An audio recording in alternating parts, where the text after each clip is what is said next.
ایک گاؤں میں شیرو نام کا آدمی رہتا تھا۔ وہ بہت سست اور کام چور ہونے کے ساتھ ساتھ لالچی بھی تھا۔ وہ ہمیشہ اپنی زندگی گزارنے کے لیے چھوٹے موٹے کام کرتا۔ ایک دن اس نے چڑیا پکڑنے کا فیصلہ کیا اور وہ اپنا جال لے کر جنگل کی طرف چلا گیا۔ جنگل میں اپنا جال لگایا۔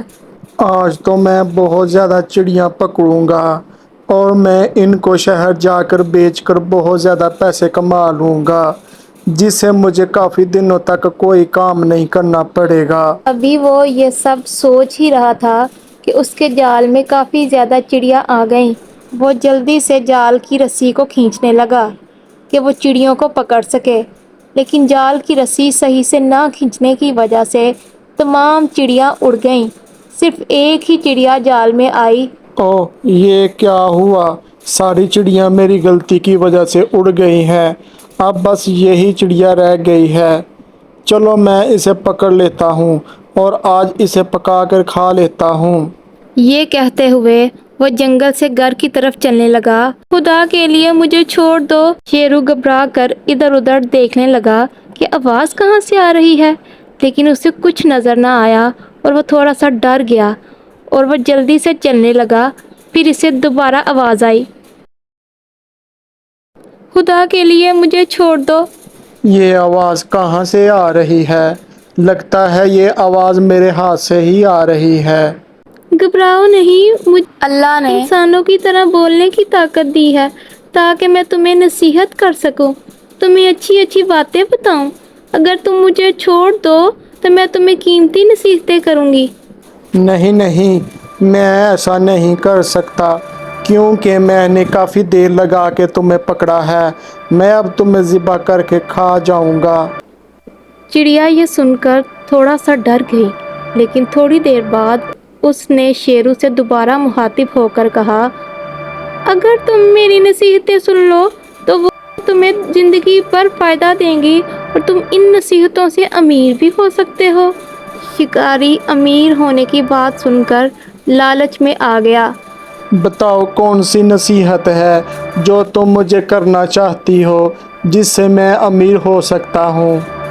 تو چڑیا بولی کہ پہلی نصیحت میں تمہیں تمہارے ہاتھ پر بیٹھ کر کروں گی، جبکہ دوسری نصیحت میں اس سامنے دیوار پر بیٹھ کر کروں گی، اور جبکہ تیسری نصیحت میں تمہیں اس طرح کی سب سے اونچی ٹہنی پر بیٹھ کر کروں گی۔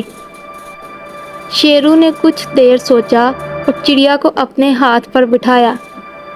چلو ٹھیک ہے، تم مجھے اپنی پہلی نصیحت بتاؤ۔ جس بات کا پورا ہونا ممکن نہ ہو اس کی خواہش نہ کرو۔ اتنا کہتے ہوئے وہ اڑی اور وہ سامنے دیوار پر جا بیٹھی۔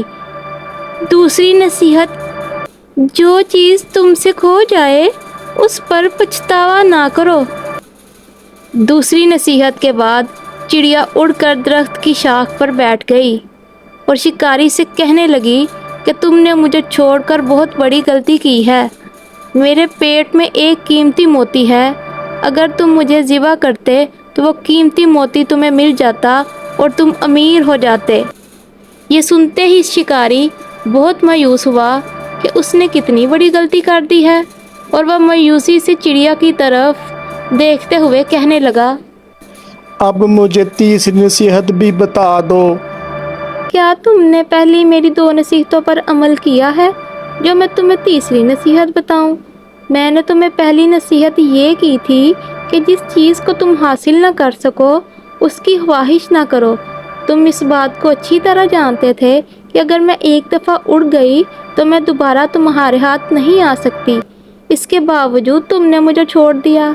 اور دوسری نصیحت یہ تھی کہ جس چیز کو تم کھو دو اس کا پچھتاوا نہ کرو۔ جب میں نے تمہیں اپنے پیٹ میں ہیرے کے بارے میں بتایا تو تم یہ سن کر پچھتانے لگے، تو تمہیں تیسری نصیحت بتانے کا کوئی فائدہ نہیں، کیونکہ تم نے میری پہلی 2 نصیحتوں پر کون سا عمل کیا ہے جو تم تیسری نصیحت پر عمل کرو گے؟ وہ تمہارے لیے بیکار ہے۔ اور یہ کہتے ہوئے چڑیا وہاں سے اڑ گئی۔ تو اس کہانی سے ہمیں سبق ملتا ہے کہ ہمیں کبھی بھی کسی لالچ میں نہیں آنا چاہیے۔